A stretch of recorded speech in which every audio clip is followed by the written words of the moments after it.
So, what is internet marketing and why should you care? Well, internet marketing simply entails promoting your business on the web. Any marketing activity that is carried out online is considered internet marketing, and that includes search engine optimization, otherwise known as SEO, content marketing, social media marketing, PPC advertising, influencer marketing, press releases, email marketing, and more. These various pillars of internet marketing can each help you to bring more visitors to a website or a blog, and that in turn gives you the opportunity to promote your business and hopefully drive conversions, in other words, turning visitors into customers. What makes internet marketing so effective is that it doesn't have to cost a huge amount to be successful. Now, you can spend an awful lot on SEO and content marketing and thereby try to get your site to the top of Google. But sometimes it just takes one smartly placed link to drive huge amounts of traffic to your site. And if you're willing to put in consistent time and effort, then anyone can build a massive, loyal audience, then thereby become a big influencer in their niche. Thus, internet marketing is the great equalizer. Marketing no longer requires a huge budget. It's now something that you can do just as well as the largest corporations, as long as you're smart with it. Internet marketing has other advantages too. It allows you to actually engage with your audience, for instance. Using social media or running contests means that you're able to interact with the very customers you're trying to obtain and get feedback from them. Then there's the simple fact that the web is capable of reaching such a huge audience, including people from all around the world. If you're selling something with international shipping, then this is by far the best way to reach a global audience. For all these reasons, internet marketing is for everyone. No matter what type of business you're running, you should be able to benefit from internet marketing and find that it can help you to increase your brand visibility, grow your audience, and to make bigger profits. Now, some businesses are only able to exist thanks to internet marketing. These are the entirely online businesses, such as people who sell ebooks. Now, ebooks are digital products with no overheads.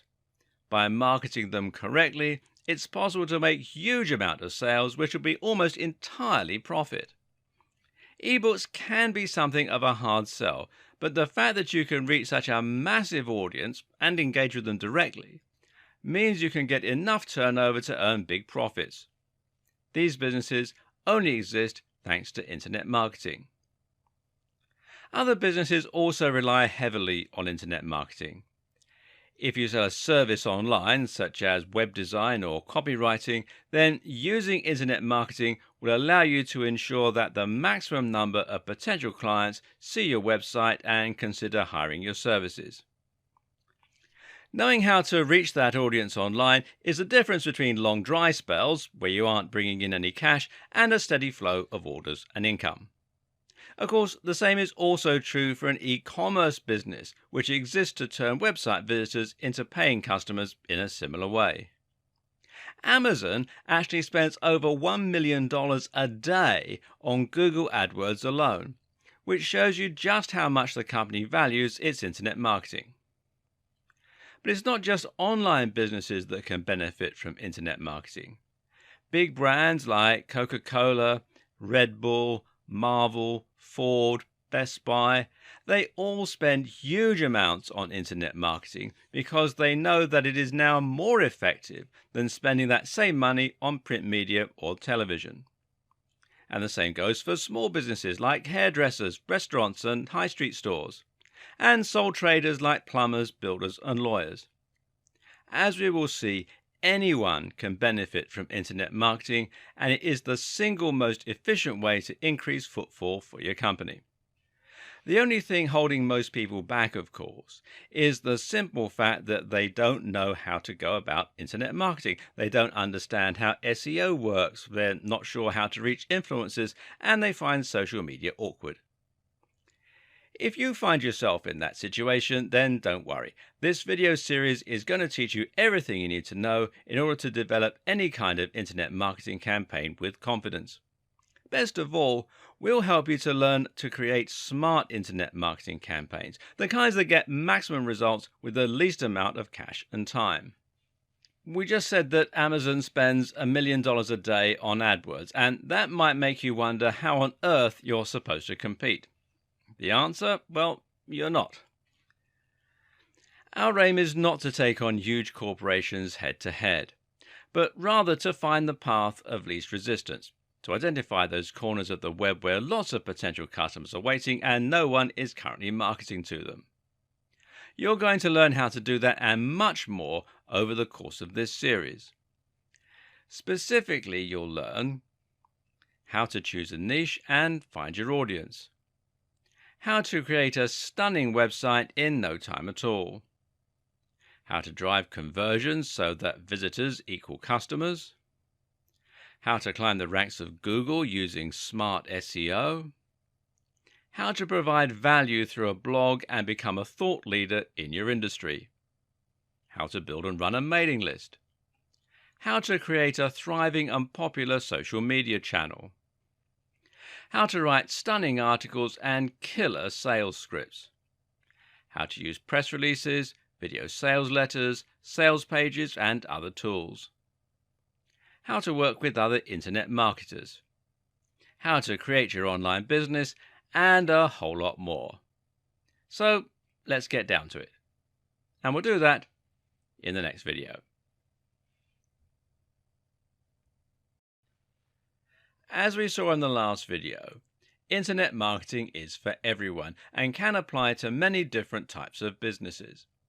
For the purposes of these videos, though, we're going to broadly categorize viewers into two groups: those with an existing business they want to promote, and those wanting to set up an online business or make money directly through internet marketing. And for now, we're going to concentrate on the second group. If you already have a business, this is still worth watching, but if you're in a rush to get to the good stuff, fast forward to the section on website creation. If your plan is to build an entirely online business and to make money either directly from a blog or perhaps by selling digital products, then the first thing you need to do is to choose a niche, or niche as some people pronounce it. The term niche in this context essentially refers to a subject matter, an industry, and an audience. In other words, a niche can be health or it can be knitting.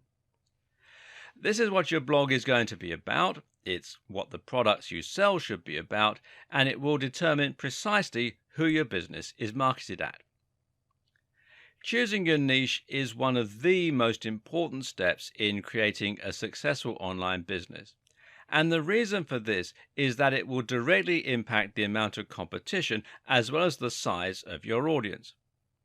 So if your subject is health, then you're going to be going up against millions of other websites, and this is going to make your life very difficult indeed. When you write a blog post on how to get abs, it's going to be incredibly difficult to get that to the top of Google, seeing as there are so many other blog posts on getting abs. Likewise, if you post in a fitness forum and mention your ebook, it's not going to stand out or be interesting because there are so many others. Conversely, though, you also need to avoid choosing a niche that is too narrow. If the niche you chose is earwigs as pets, then it will only be a matter of time before you've marketed to the majority of that audience and there's no one left to buy from you. Another important consideration when choosing a niche is what you can offer the audience and how much they are likely to spend. When creating a product, it's always useful to think in terms of the value proposition. Now, this basically refers to what your product is offering to the buyer and what gives it its value, which should be much greater than the face value. When you sell an ebook on getting fit, for example, the value proposition comes from the fact that your buyer will hopefully be much fitter after reading your book and applying the knowledge that they learn. So you're not really selling a book at all, but rather a sexy toned body.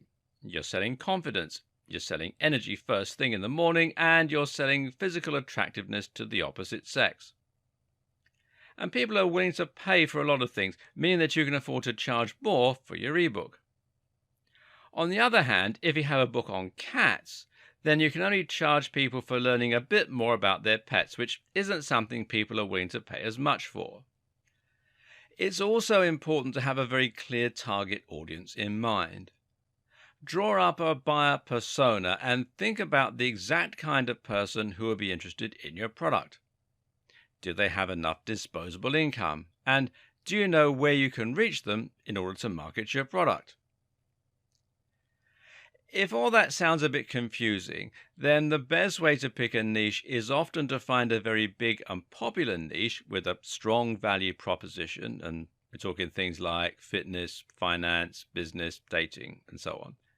And then to narrow down to find a specific section within that niche. So, for example, you might have fitness for the over 50s, fitness for nerds, and as a sidebar, nerdfitness.com is a highly popular website. You could have fitness for X condition, whatever you want to put in, fitness for martial artists, online businesses for students, making money online for stay-at-home mums. The list just goes on. And try and think of something that is as original as possible, while at the same time making sure that there's a big audience there and that you can solve a specific need. At the same time, though, try and choose a niche that you genuinely have an interest in and some knowledge about. And this will help you to write better blog posts, and it will ensure that you don't get bored of your business over time. And this is actually one of the most important tips. So don't be motivated by money alone, or you're likely to find your business lacks staying power. Finally, think about any connections you might already have and any contacts. If you happen to know the editor of Gardening magazine, then creating a business in the gardening niche just makes sense. Likewise, if you're a prominent member of a big forum dealing with health, then this is a very logical niche to choose, as you'll be able to post about your blog there and hopefully get a big reaction. In short, try to have an entire business plan ready before you even begin writing. Know your strategy, know your end game, and let your niche dictate all that.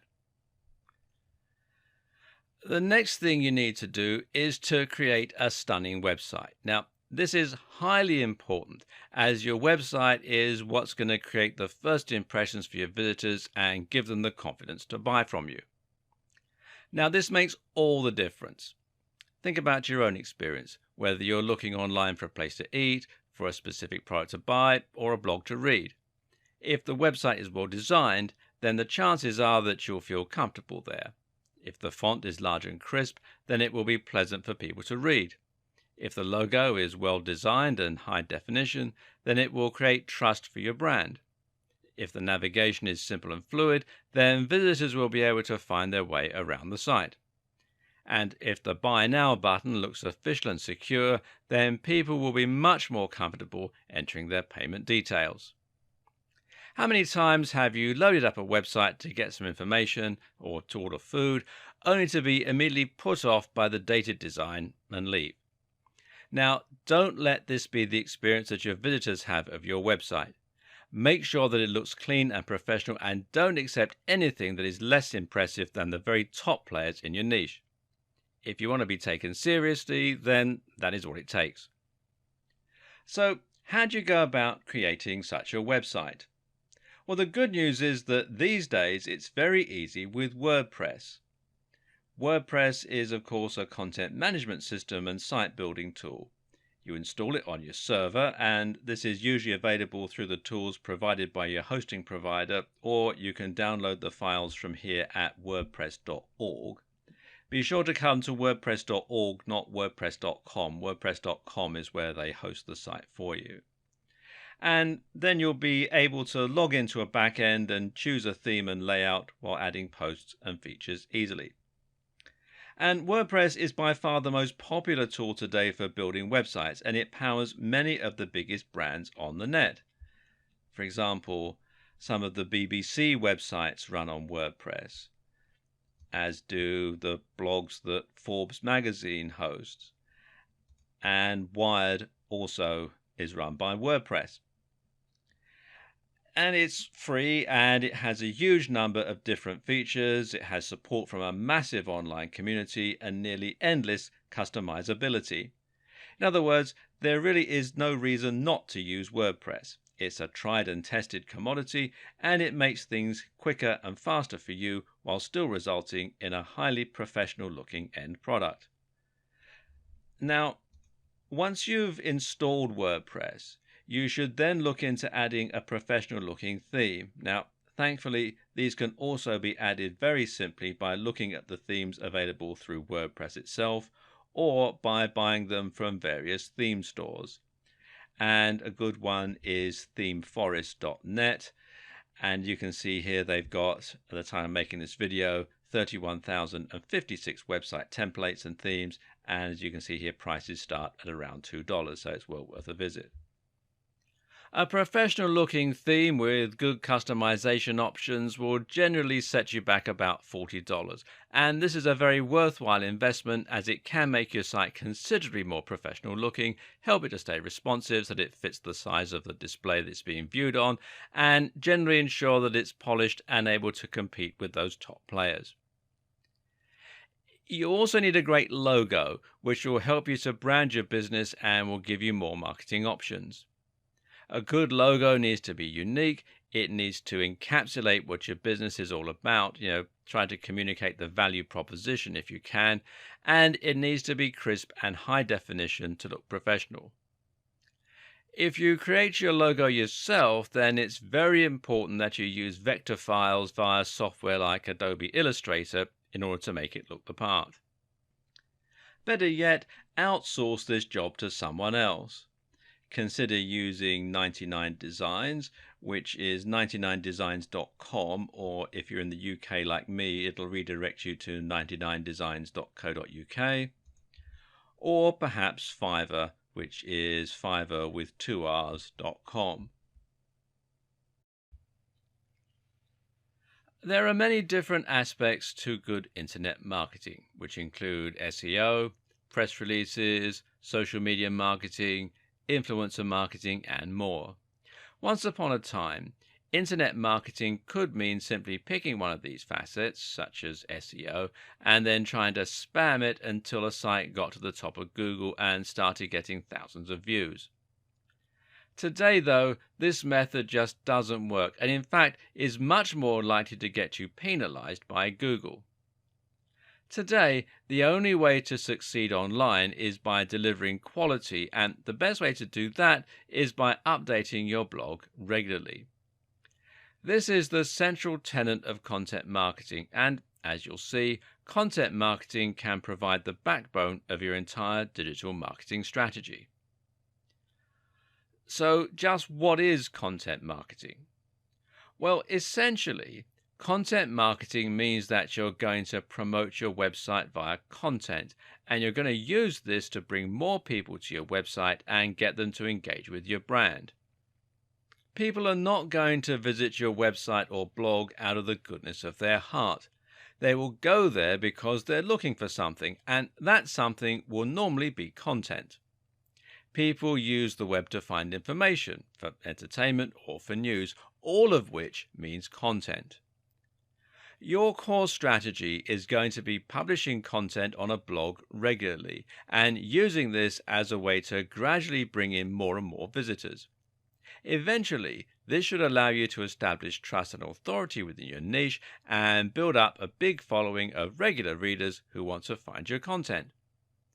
Your content is also what you're going to use to succeed in the various other types of internet marketing.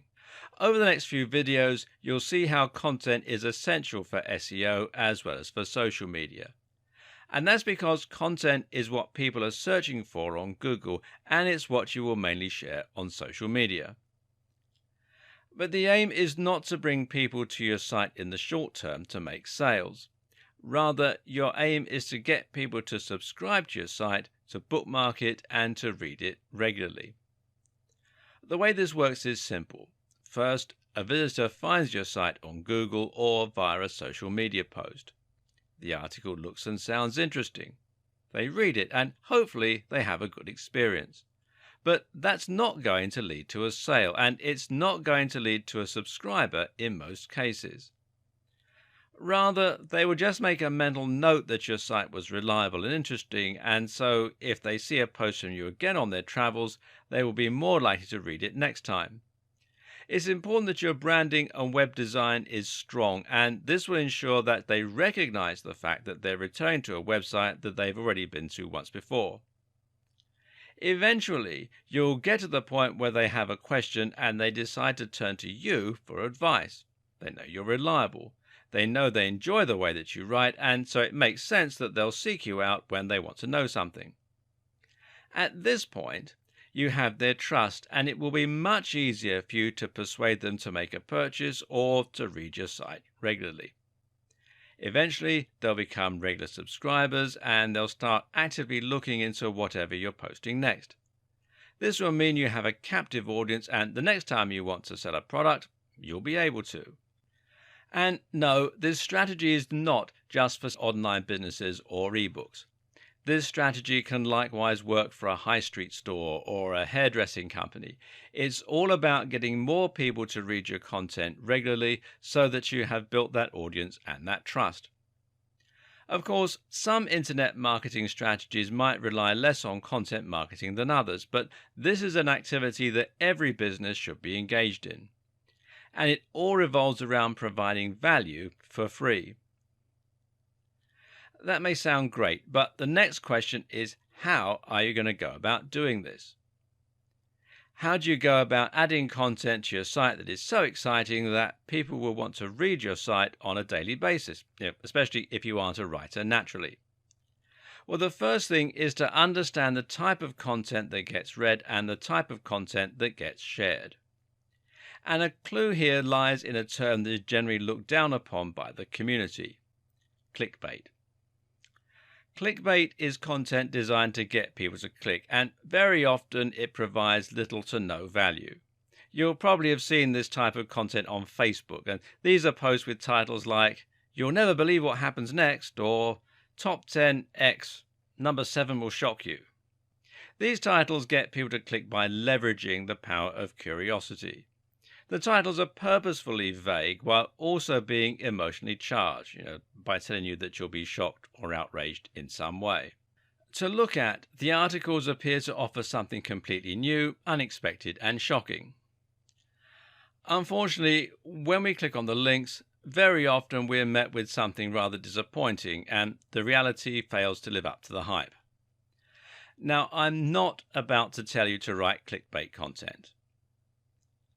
But what I am going to do is to tell you to write content that is similarly shocking and interesting.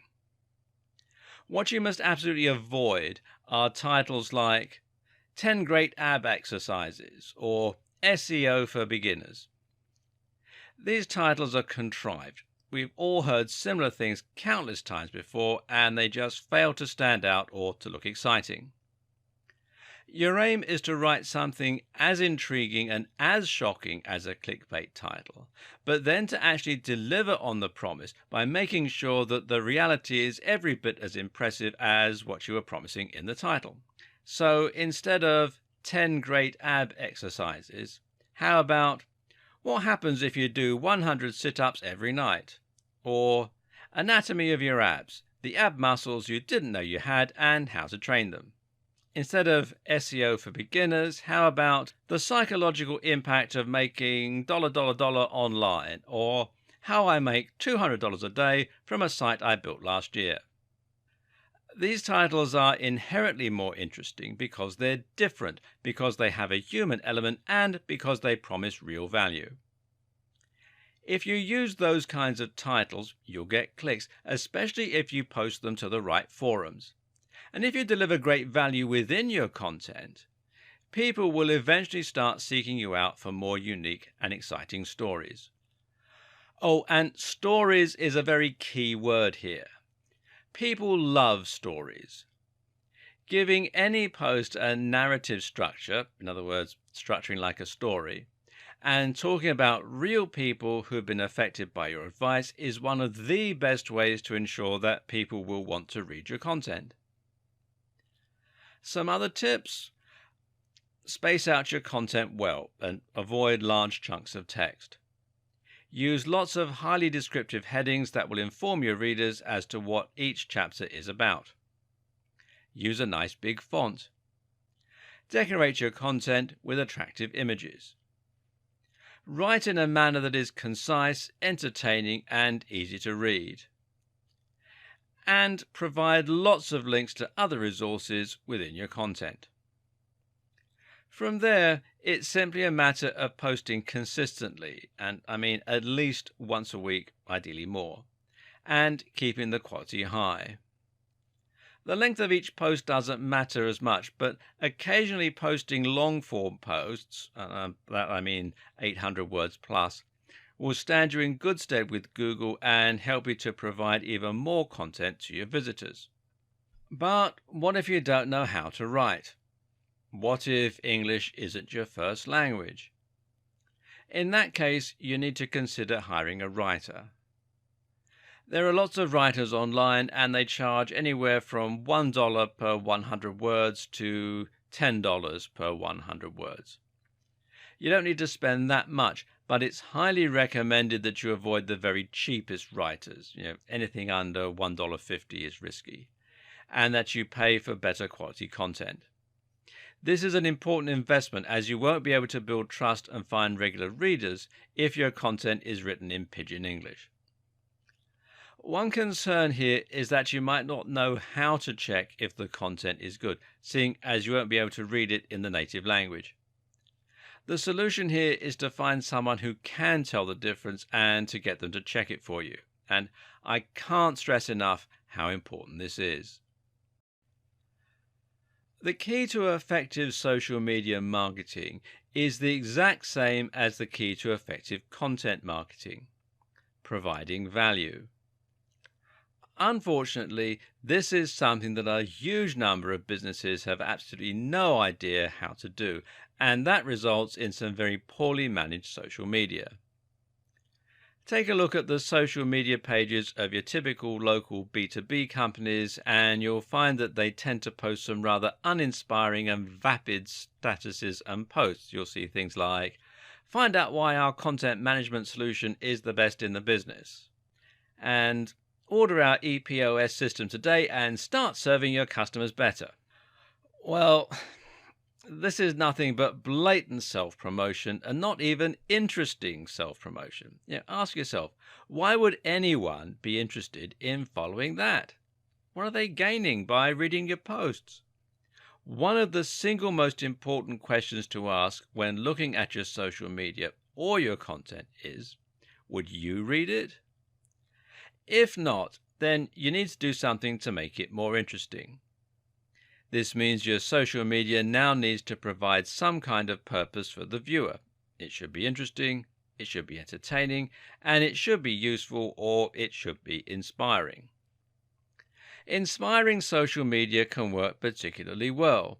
Take a look at Instagram and you'll find lots of accounts filled with people wearing stunning clothes, posing to show off their rippling muscles, or even just showing off their wealthy lifestyle. Then there are the travel accounts with lots of pictures of beautiful mountain ranges and sunsets. Why do these work? Well, because people see those channels and feel inspired. They live vicariously through them and enjoy daydreaming about having a life like that. They know that if they follow that account, they'll be shown many more similarly inspiring posts, and they continue to live the dream. And guess what? When you then promote a piece of clothing or an ebook on how to get fit, they listen. Examples of popular Facebook pages are things like IFL Science, which posts links to articles with some really eye-catching titles and gets tons of likes and tons of shares as a result. The best Twitter accounts are ones run by personal brands that let fans feel as though they're really getting to know them, with insights into their daily routines, with jokes, or with insider tips. Want to make a splash on Pinterest? Then how about creating a board to show off life hacks, or to demonstrate great outfit choices, or workout inspiration? The aim again is to provide real value, and the way to know if you're doing this well is to ask yourself, would people be disappointed if you stopped posting to your account? Not just your blog, but your social media channels. Your social media needs to be able to stand on its own 2 feet and be something people enjoy in its own right. That's how you gain followers and shares, and it's how you get people to visit your site and buy your products. Once again, from there the key is to post regularly and to be consistently on topic. Don't create a blog on fitness, but continuously post on social media about your love of gardening, or people will get tired and leave. How frequently should this be? Well, ideally, the more frequently you post, the better. Several times a day is generally recommended, especially since the likes of Facebook will only show each post to a small percentage of your followers. Now let's look at some more tips for getting your social media right. One thing you might be wondering is how you can provide this kind of entertaining, engaging value when you run a website about life insurance. What could you possibly do on Instagram or Pinterest that would be appropriate? Well, the answer is not to think about the service directly, but rather about the value proposition and the audience. Your aim is to post things that will be interesting to the same demographic and will be relevant. But this doesn't have to mean you only ever post directly about life insurance. One example of this might be to make an Instagram account about all the ways to spend time with your family and take care of them as a mum and dad. This has a very broad appeal, but it's also directly relevant to life insurance because, after all, life insurance is all about looking after your family once you're gone. People who want to be better mums and dads can follow your Instagram, which will be in the same spirit as your business. And once you have their ear, you can recommend life insurance policy X. Likewise, you could do something similar with a Pinterest account. How about making all this about ways to save money as a family?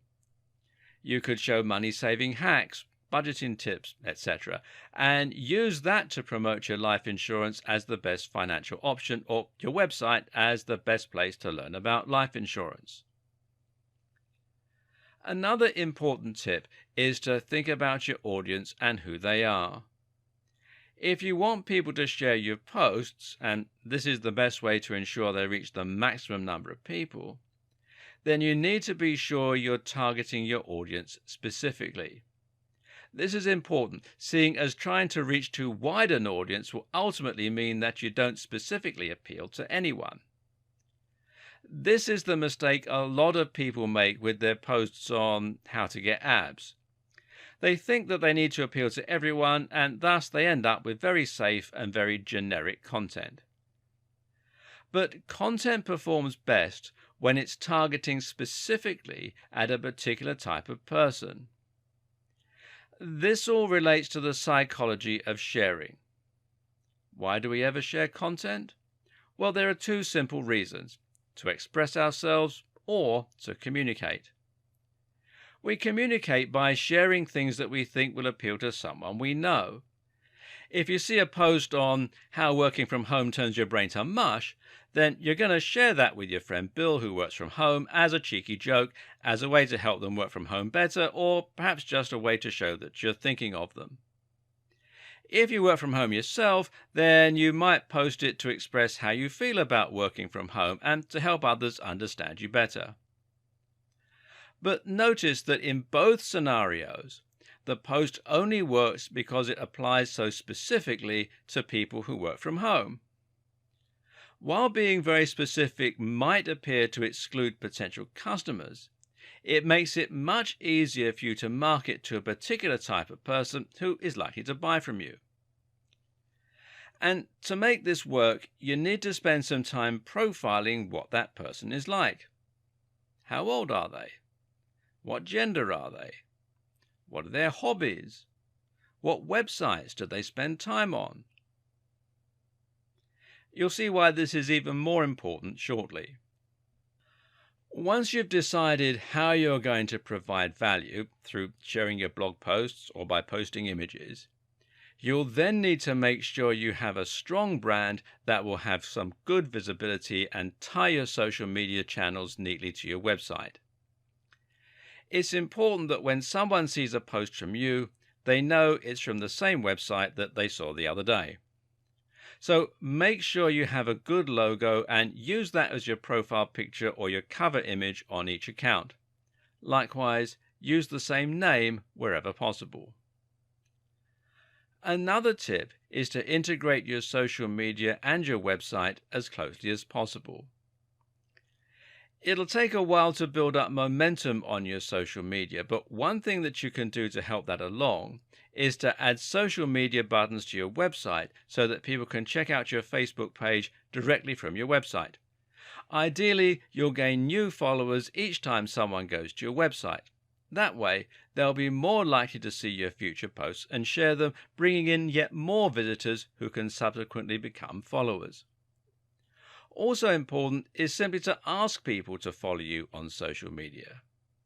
This is particularly effective in videos, so if you have a YouTube channel, then don't be shy to simply ask the people watching to follow you on Twitter and give them some good reasons to do so.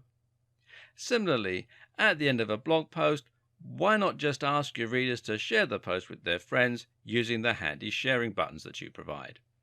It's also a good idea to integrate your various different posts to save time and to ensure that you fill each channel with as much content as possible. For example, you can make it so that you post all your tweets on your Facebook page or that each new YouTube video is automatically shared on Twitter. Don't forget that social media is still primarily a communication tool. One of the best ways to ensure people are engaged with you is to actually talk with them and to do something as simple as just following people or liking their pictures. If you've ever used Instagram, then you'll be familiar with how pleasing it is that someone has started following you, especially if they look like a professional brand. Likewise, it's great when they comment and say, "Nice pic." This will motivate you to check out their channel and, in many cases, to follow it.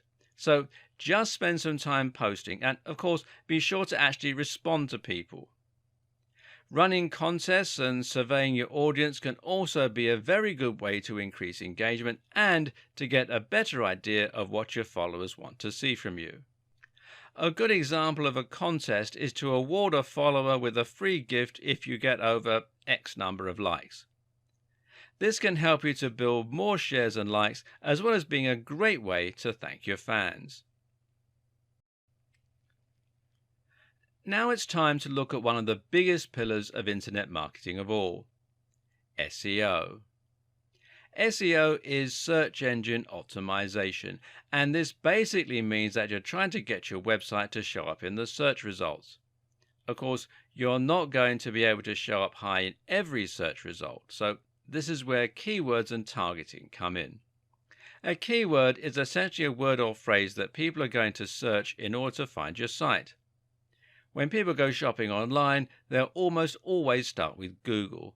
And when they start with Google, they will begin by searching for the thing that they want. Very often, this will mean that they search for something like "buy hats online." If you can target that precise phrase so that your page is the top result, you will not only be able to reach the right demographic, but you'll be able to target them at the precise moment they're actually planning on buying something. The same thing happens when someone looks for information. They might search for how to lose weight after Christmas, or they might search for fitness articles. Again, you can bring more people to your site and that way hopefully create more loyal followers simply by making sure your pages come up as top results for those terms. So SEO has the huge advantage of being highly targeted and allowing you to reach anyone rather than just people who are your followers or who are part of the same network as your followers.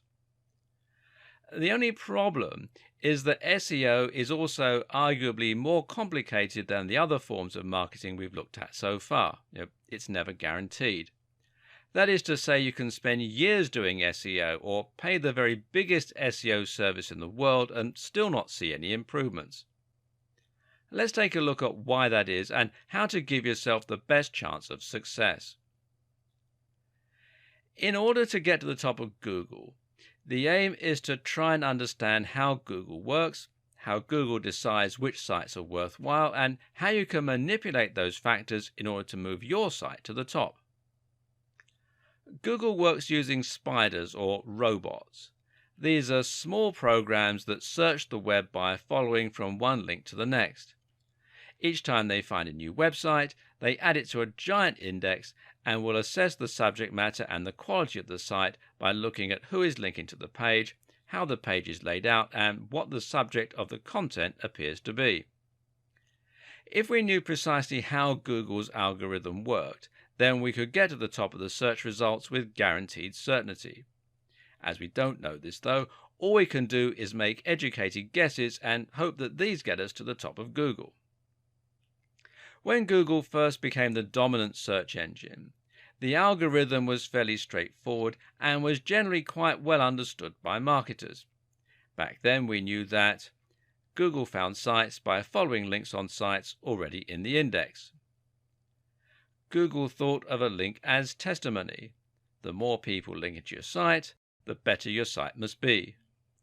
Google attempted to match search terms with the content on your pages. If you repeated the same phrase often enough, you stood a better chance of ranking for that term. Back then, it was easy enough to manipulate Google into doing your bidding. All you had to do was to create a website with lots and lots of content, repeat the same keywords over and over again, and get lots of other sites to link to you. It was literally a matter of whoever worked the fastest could get to the top of Google the quickest. Unfortunately, though, this also led to some very bad practices. People would stuff keywords into their text, repeating the same few phrases over and over again. People would pay for links. People would steal content and spin it, swap words for synonyms, and generally Google's results started to become dominated by spam. So Google clamped down and introduced some smarter rules and algorithms. These updates to its system were known as Penguin and Panda and really shook up the internet marketing community. Now Google is much smarter when it comes to looking for content and now values quality over quantity to a large degree. A few examples of the changes. First off, Google will now penalize websites for keyword stuffing. A density of 1 to 2% is generally recommended. Google now prefers long-form content and will reward it. Google will penalize sites that associate with spam sites. Low-quality links are worthless. Links from established authorities mean much more. A single link from Harvard is worth 1 million links from spam sites. Google now understands synonyms and related terms and will look for you to have written around a subject. Google penalizes links that are from sites that aren't related to yours. Google clamps down hard on paid links. Google clamps down hard on stolen or reworked content. Google can now monitor how long people spend on a website or page. If your visitors are only staying for a second before leaving, Google will take this to mean that your site doesn't offer any real value and you will be penalized. This sudden change resulted in a lot of sites being removed from Google altogether, which badly hurt many businesses. As you can imagine, this caused quite a lot of outcry. But what's important to remember is that website owners are not the customers Google is catering to. Google is catering to users who want to use Google in order to find high-quality content. Thus, Google's main and only objective is to ensure that the content it shares is relevant and interesting to the people searching for it. So, what's the best way to handle good SEO? Simple. Make sure you are providing great, relevant content. When you do this, you are aligning yourself with Google's goals. Therefore, every change Google makes will ultimately help more people to find your site. Meanwhile, the sites that try to spam Google or trick it will only be damaged each time that Google has an update. So, with all that said, how do you go about carrying out SEO for your site in this day and age? We'll cover that in part 2. With what we covered in the last video, you may be wondering whether it really is possible to get your site ranked now. How do you go about carrying out SEO for your site in this day and age? Well, let's take a look at some modern SEO practices. The first thing to do is to fill your site with as much relevant content as possible. Notice how SEO and content marketing naturally go hand in hand already? Again, this content should be long form, at least occasionally, and should contain links to other sites. Again, the same things that make your content high quality for your readers are the things that Google wants to see. Do some keyword research to find what people are searching for and what you should try to target to get the ideal traffic to your site. You can find the volume of people searching for specific terms by using Google's keyword planner.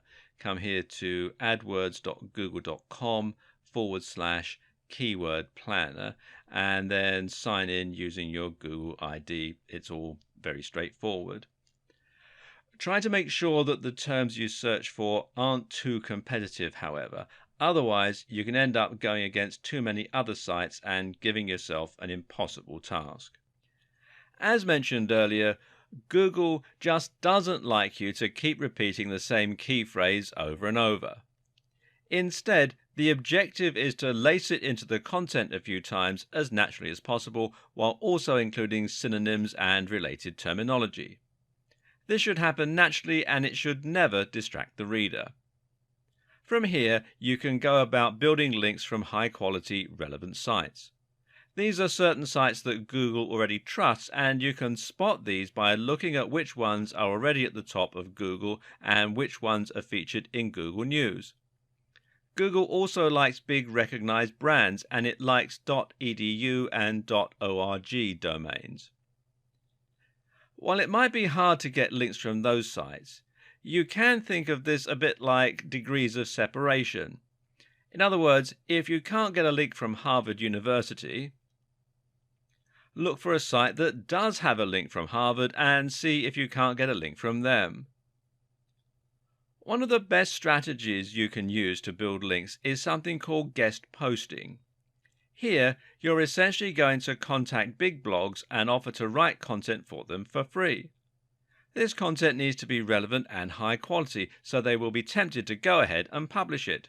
Rather than charging for your writing, what you then do is make it part of the deal that you will get a link back to your website within the body of the text. One way to avoid going head-to-head with the biggest players in your niche is to focus on local SEO. Local SEO is simply SEO that places local keywords front and center. So if you live in Santa Monica and you run a hairdresser, then you would try to rank for Santa Monica hairdresser, and you would build links from other local companies. It's much easier to become number one for a specific search term like this. Even if you're running an international business, it can be a good idea to start local and then branch out once you've built a local momentum. Lastly, a few things that can help to keep you in Google's good books. Avoid anything that looks spammy or manipulative. Try to avoid patterns and encourage your visitors to share your links online. That's what Google really likes to see, sites with lots of links on the strength of their quality. One way to do this is to write link bait. This is content that is so useful, so interesting, or so shocking that other people want to link to it and include it in their debates or share it with friends. When creating your links, avoid trying to use only your keywords in the anchor text. Sometimes the best anchor is just click here or this article. Again, it looks more organic and natural and means Google won't think that you're paying for your links. Now, don't try and trick Google. Just create high quality content for your readers while keeping Google's algorithms in the back of your mind. One of the great things about SEO is that once you've climbed to the top, it doesn't have to cost you all that much to stay there. The problem is it can take an awfully long time to get to that point. PPC, meanwhile, offers you the precise opposite strengths and weaknesses. PPC stands for pay-per-click and is the main form of advertising online. Pay-per-click essentially means that as an advertiser, you only get charged each time somebody actually clicks on one of your adverts. So, in other words, it doesn't cost you anything to have your advert published on a website. If no one ever clicks on it, you'll never pay a cent. But each time someone does click on it, you'll be charged X amount of money. This has a lot of handy advantages, as do many of the other features of PPC. So let's dive in and take a closer look. So how much exactly do you pay for each click? And where will your ads show? What's the best way to make the most money from it? Well, essentially, you get to decide precisely how much you want to pay for each click. The caveat is, the less you pay, the less your advert will get seen. That's because ads are shown based on a bidding system. Whenever a space becomes live, all of the relevant ads will be compared and the one that pays the highest will get shown. That means you can get clicks for 1 cent if you're in a niche with zero competition, but for a much more competitive industry, you can end up paying as much as $5 per click. The good news is you only pay the amount you need to beat the next highest competition. So if your maximum bid is $5, but there's only one competitor who's paying $1, you'll get the ad for $1.01. As well as setting how much you're willing to pay, which is known as your minimum bid, you can also set how much you're willing to pay per week or per month. This is your budget, and by setting this, you can ensure that you never spend more cash than you have. The great thing about this system is it means you can actually guarantee ROI for your business. You do this by calculating how much it's going to cost you to bring each new visitor to your site, which will be equal to your CPC, or cost per click. You then look at your conversion rate, in other words, what percentage of new visitors become paying customers, and then you compare these numbers. So if 1 in every 100 visitors buys something from you, in other words, a 1% conversion rate, and your product earns you $50 per sale, that means each visitor is worth $50 divided by 100, or 50 cents. As long as you're paying less than that per click, you should earn profit from the campaign. This also means you'll need a daily budget of a certain amount in order to see daily returns. There is another great benefit to PPC advertising too. It allows you to target specific types of visitors very precisely.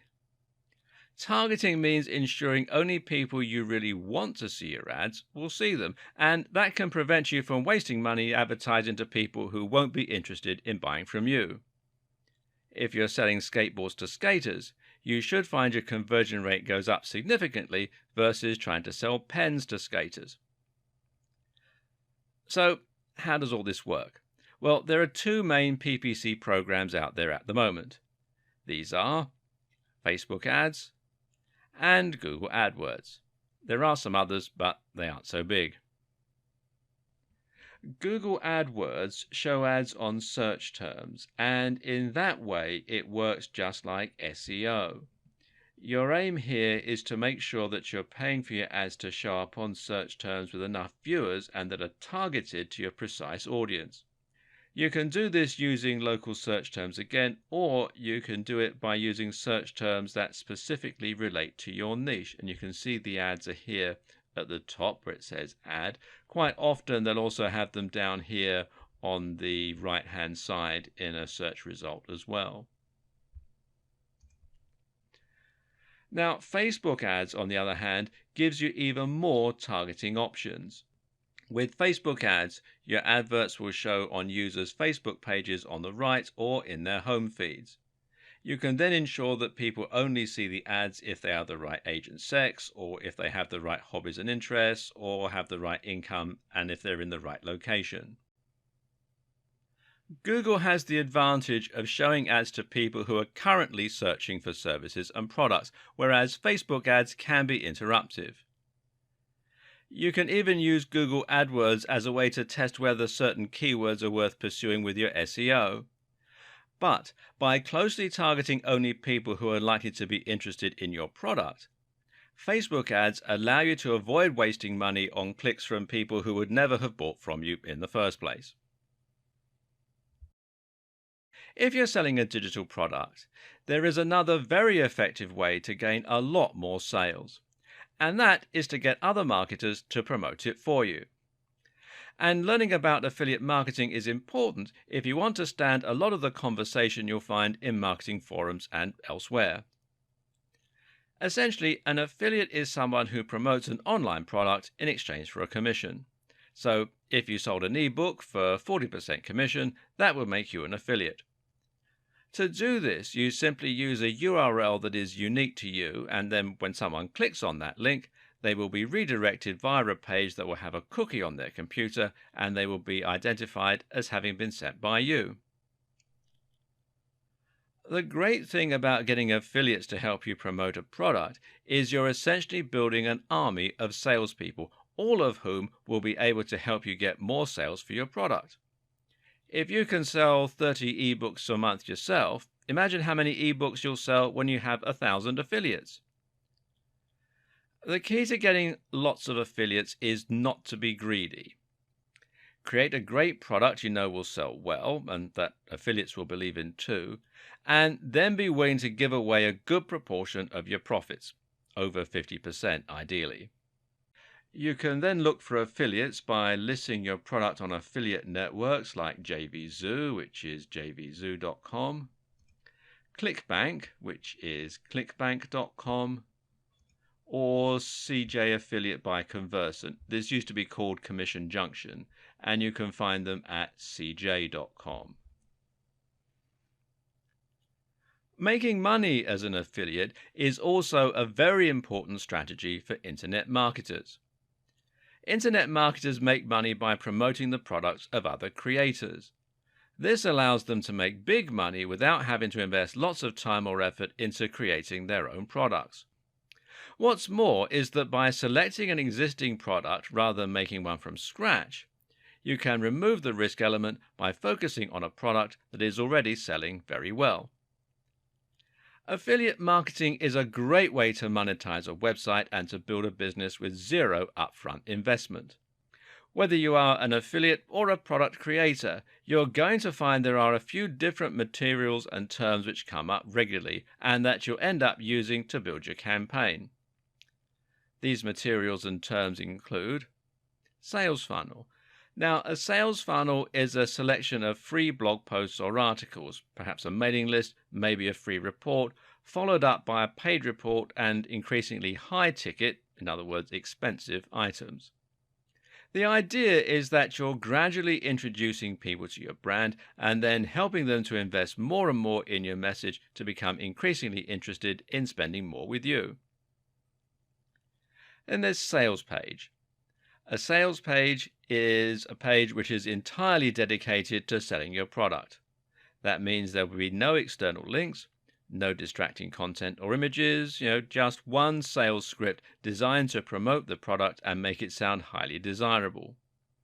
This will be interspersed with buy now buttons and will use persuasive writing. Then there's free report. And a free report is a small excerpt or example of your sales funnel. There's VSL, and VSL is a video sales letter. This is a spoken script that works like sales copy to engage the visitor and get them to buy. And finally, there are squeeze page and email swipes. Now, email swipes are ready-made marketing messages. We'll look a little more at how a squeeze page and mailing list work together in a moment. As a marketer, you can either create these materials yourself, get them free when you sign up as an affiliate, or use other strategies to promote the products. Either way, though, understanding these terms is going to come in very handy when you're learning about internet marketing. It's worth understanding this concept as, like I said, it comes up a lot in forums and online communities. In fact, for many people, internet marketing and affiliate marketing are somewhat inseparable. You'll find this when you check out sites like Black Hat World, which is blackhatworld.com, and the Warrior Forum, which is warriorforum.com. These are forums where internet marketers can discuss ideas and tips with one another, as well as finding opportunities, business partners, clients, and services. The Warrior Forum even has its own affiliate network. Spending some time on these forums is a very good way to get acquainted with the world of internet marketing and all it entails. You'll also find a ton of good advice, as well as being able to hire writers, SEO companies, web designers, and other professionals to help you get your campaign up and running.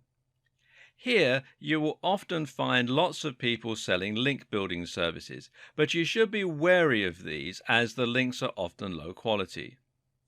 Spend some time here though, learn the ropes, and find out what it really means to be an internet marketer. There are many, many more aspects to internet marketing, and we only really have just scratched the surface. That said, you should now know all of the basics and have a deeper understanding than most people regarding what is actually likely to work versus what ultimately amounts to spam. Before we go though, there are just a few more concepts you need to familiarize yourself with.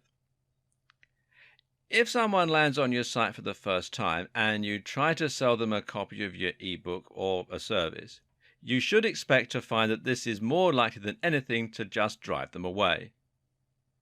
Think of it a little bit like asking for someone's number before they've even had a chance to get to know you. Much more successful is to spend some time establishing trust and familiarity, but you do need to ensure that they come back in order to do that. And this is where a mailing list comes in. It gives you a way to contact your visitors directly, and more importantly, it represents permission to message them. Your objective then is to ensure your members actually keep reading your mailing list rather than ignoring your messages.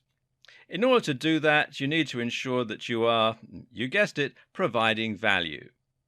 Emails can be lessons, they can be exclusive updates, or they can be full articles. Just make sure that they are providing value. In order to start collecting emails and sending them out, you'll need a tool called an autoresponder. This is what will enable you to create forms as well as letting you manage new subscribers, people who want to leave your list, etc., etc. Good examples of autoresponder services include Aweber, which you can find here at aweber.com, GetResponse, which is getresponse.co.uk in the UK and getresponse.com everywhere else, and MailChimp.com. Don't ignore this aspect of your marketing. Many gurus suggest that this is the most effective tool in your arsenal. Press releases are short documents you send out to big bloggers and websites. The idea is to make your website or your product sound like news so that they will consider writing about it. The mistake a lot of marketers make is to think they can just promote their product, and that the news outlet is going to be happy to write about it and essentially provide them with free exposure. Now, this is not how it works. Like you, magazines and websites are predominantly interested in providing value to their readers, so they'll only tell you a story if it's genuinely interesting or exciting. So ask yourself, how can you make your brand something people will be interested in reading about? A publicity stunt is one answer. Doing something completely unique is another. Rather than targeting big blogs, though, why not consider targeting the smaller influencers? These are individual bloggers, YouTubers, social media stars and the like who have thousands or even millions of followers. If you can convince them to give you a shout out, you can sponsor them to do this, give them something for free or exchange favors, then that can give you instant access to a gigantic audience and potentially transform your business overnight. Finally, no matter what strategies you're using in your internet marketing campaign, it is absolutely essential that you are regularly checking your stats and analytics to ensure that you're actually making progress. Look at how many visitors you're getting daily, Look at which activities are bringing you the most customers and use this information to hone and improve your campaign over time. There are several different tools that you can use to do all this, but by far the most popular and capable is Google Analytics. If you're serious about internet marketing, then the two of you need to get acquainted. This video series has thrown a lot of information at you all at once, and there's still more to learn. Unfortunately, that's the nature of the beast. Internet marketing is a huge subject, and you will never have learned everything. Moreover, it's also a subject that is continually changing and evolving, so you'll never know absolutely everything that there is to know. But what this series has hopefully done is to A, give you a solid foundation of knowledge to get started, and B, help you to make some smart decisions and avoid some of the biggest mistakes that new marketers make. The biggest lesson I want you to take home from all this is that you should work smart, not hard. Now, that doesn't mean that you're going to be putting out a load of dross, though. Far from it. The key to getting easy wins is to create things people actually want to see and want to share. Content Google wants its users to find, and content that will build trust and authority with your followers. This means writing about subjects you're passionate about, and it means bringing something genuinely different and unique to the table, and it means creating a stunning website with glorious images and a strong brand. Good SEO and good marketing means telling amazing stories and creating amazing content. And I wish you every success.